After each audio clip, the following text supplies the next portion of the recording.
জনতার দরবার তো ওয়েস্ট বেঙ্গলে দারুণ সাড়া ফেলে দিয়েছে। এর আগের সরকার যখন ছিল তখন তো মুখ্যমন্ত্রী তো অনেক দূরের কথা, কোনো ছোটখাটো মন্ত্রীরও দেখা কিন্তু পাওয়া যেত না।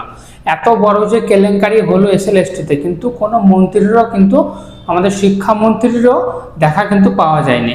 এখন সরাসরি মুখ্যমন্ত্রীর সাথে দেখা পাওয়া যাচ্ছে, কথা বলা যাচ্ছে, নিজেদের অভিযোগ জানানো যাচ্ছে। সেই জন্যে এই জনতা দরবারে উপস্থিত হয়েছিল প্রায় সমস্ত রকম সংগঠনই।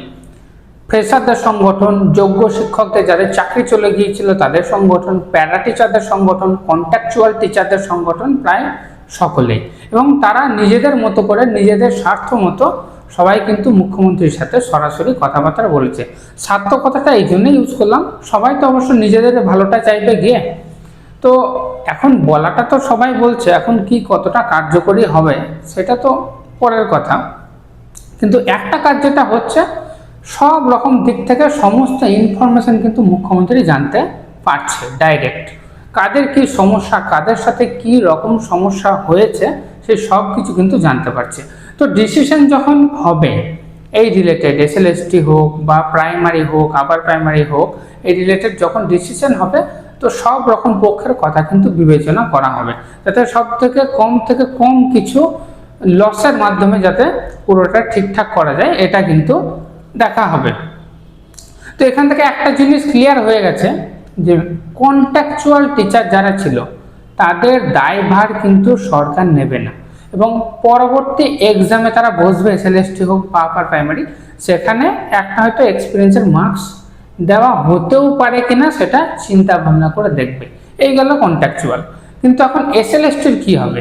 দেখো, এসএলএসটির ভবিষ্যৎ কিন্তু এই মুহূর্তে পজিটিভ কিছু দেখা যাচ্ছে না, পুরোটাই নেগেটিভই দেখা যাচ্ছে। কারণ এসএলএসটি এর গ্যাজেট প্রকাশ থেকে শুরু করে নিয়োগ প্রক্রিয়া অবধি টোটালটাই কিছু না কিছু ঘটনার মধ্যে দিয়ে গিয়েছে। গেজেটেও ভুল ছিল এবং পুরো প্রক্রিয়াটার মধ্যেও অনেক মামলা কিন্তু এখনো অবধি কোর্টে পেন্ডিং আছে। 10 নম্বর যে এক্সপিরিয়েন্সের মার্কসের যে মামলা ছিল সেটা এখনও কোর্টে আছে। গেজেটের ব্যাপারেও একটা কেস অলরেডি কোর্টে চলছে। এখন দেখার বিষয়, এত কেস কাছারির মধ্যে দিয়ে সরকার কিভাবে নিয়োগটাকে কমপ্লিট করে। আমার যেটা ব্যক্তিগত মতামত, সরকার কিন্তু পুরনো যে সরকার তাদের যে দায়, সেই দায় কিন্তু কোনো মতে ঘাড়ে নেবে না, নিতে চাইবেও না। কারণ পুরনো সরকার যে গন্ডগোলটা পাকিয়ে রেখে গিয়েছে, সেটা দায়ভার সরকার যদি নিয়ে নেয় তাহলে এই সরকারও বিপদে পড়ে যাবে। এখন সব কথা ভেবে কি করবে সেটাই দেখা। কেউ তো চাইছে, অনেক ফ্রেশারও চাইছে যারা ইন্টারভিউ ডাক পেয়েছিল এবং যারা যোগ্য শিক্ষার্থী, চাকরি প্রার্থী, যোগ্য যারা চাকরি পেয়েছিল আগে, যাদের চাকরি চলে গেছে, তারা অবশ্যই চাইছে যে 31শে আগস্টের মধ্যে এই প্রক্রিয়াটা ক্লিয়ার হয়ে যাক। অনেকে আবার চাইছে যে সুপ্রিম কোর্টে গিয়ে কিছু একটা রাজ্য সরকার করুক, যার মাধ্যমে তারা আবার চাকরি ফিরে পায়। কিন্তু এটা বলাটা যতটা সহজ, করাটা কিন্তু এতটা সহজ নয়। তখন দেখা যাক কি হয়। তো 31শে আগস্টের মধ্যে সরকার তো চাইবে হয়তো কিছু একটা করে দিতে, কিন্তু করাটা খুবই মুশকিল। সব দিক থেকে সমস্যা কিন্তু ক্রিয়েট হয়ে আছে, যেহেতু সরকারও দায়ভার নেবে না। ওবিসি রিলেটেড একটা সমস্যা ক্রিয়েট হলো, এরপরও 10 নম্বর যে মামলা সেটাও কোর্টে আছে। এখন সেখান থেকে কি রায় আসবে, 10 নম্বরটা আগে যোগ হবে, এক্সপিরিয়েন্সের 10 নম্বরটা আগে যাবে না পরে যাবে, না টোটালি বাদ চলে যাবে, কি হবে সেটাও দেখার আছে। আবার যদি প্যানেলটাকেও ক্যান্সেল করে দেয়, কোনো একটা ভিডিওতে আমি দেখছিলাম যেখানে একটা নার্সিংয়ের কোনো একটা ইস্যুতে বলছিল যে মুখ্যমন্ত্রী নাকি তাদেরকে বলেছে যে পুরনো সরকারের আমলে হওয়া সমস্ত প্যানেল দুর্নীতি ঢুকে আছে। এখন এটাও যদি হয় তাহলে আবার প্যানেল ক্যান্সেল হওয়ার দিকেও যেতে পারে, কিন্তু প্যানেল ক্যান্সেল হওয়ার দিকে সরকার হয়তো নাও এগোতে পারে। কারণ এখানে যেহেতু 9-10-এ কিছু ফ্রেশার্স ইন্টারভিউ দিয়েছিল, তো তাদেরও ফিউচার যেহেতু জড়িত আছে এবং ফ্রেশার অতি অবশ্যই সরকার গঠনে একটা গুরুত্বপূর্ণ ভূমিকা পালন করেছিল। তো প্যানেল ক্যান্সেলের দিকেও না যেতে পারে।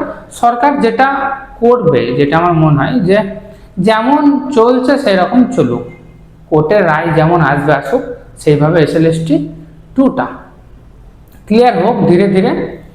তো এর বাইরে কিছু সেরকম কোনো স্ট্রং স্টেপ নেবে বলে আমার মনে হয় না। যেমনভাবে চলছে কোনো রকমে যদি কমপ্লিট হয়তো হলো, না হলেও হয়তো কমপ্লিটের দিকে সরকার খুব একটা আগ্রহ না দেখাতেও পারে। কোর্টের নির্দেশে যেমনভাবে চলবে সেইভাবে চলবে, যাতে সরকার নিজেকে দায়টা যাতে না নিতে হয়। কিছু একটা স্ট্রং স্টেপ যদি নিয়ে নেয়, নতুন সরকার গঠন হলো তো সেক্ষেত্রে একটা নেগেটিভ ইম্প্যাক্ট করতে পারে। যাদের এই কিছু একটা সমস্যা হবে তারা এবার আন্দোলনে নামতে পারে। সো এই দিকে সরকার যাবে না। তাহলে SLST 2 যতদিন না কমপ্লিট না হচ্ছে ততদিন SLST 3 আসারও কিন্তু সম্ভাবনা একটু কম। কিন্তু আপার প্রাইমারিটা হতে পারে খুব তাড়াতাড়ি, আপার প্রাইমারি নোটিফিকেশান আসতে পারে। এখন আমাদের দেখার বিষয় 6 জুন নতুন যে ভ্যাকান্সি আপডেট হওয়ার পরে কিসের কত ভ্যাকান্সি আসবে সেগুলো কিন্তু 6 জুন ক্লিয়ার হবে, এবং কোন ভ্যাকান্সিটা আগে আসবে SLST না আপার প্রাইমারি সেটা সেই দিনই দেখা যাবে। দেখা হচ্ছে আবার পরবর্তী ভিডিওতে।